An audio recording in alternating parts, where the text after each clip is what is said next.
Hi, my name is Atharva Subramanian. I am from Pune. Basically, I belong to Tamil Nadu. I am from Pune. I've been learning over here. I had fistula for past 1.5 years. After knowing what it is and coming to Healing Hands Clinic, I was first afraid of how it is going to be operated. Now that I am cured totally with help of Ashwin Porwal doctor and all the staff over here, I am fine and fit to go out, and it is an amazing experience to. Like, it didn't feel like I was in a hospital. Okay. And how you find the overall medicine wise, the doctors, the staff?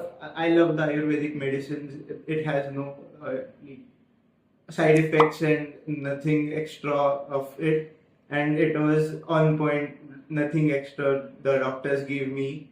Everything was seamlessly done.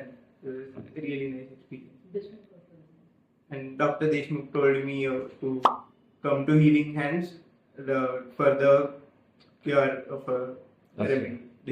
So you're now completely cured? I'm completely cured and fit to go out. Okay.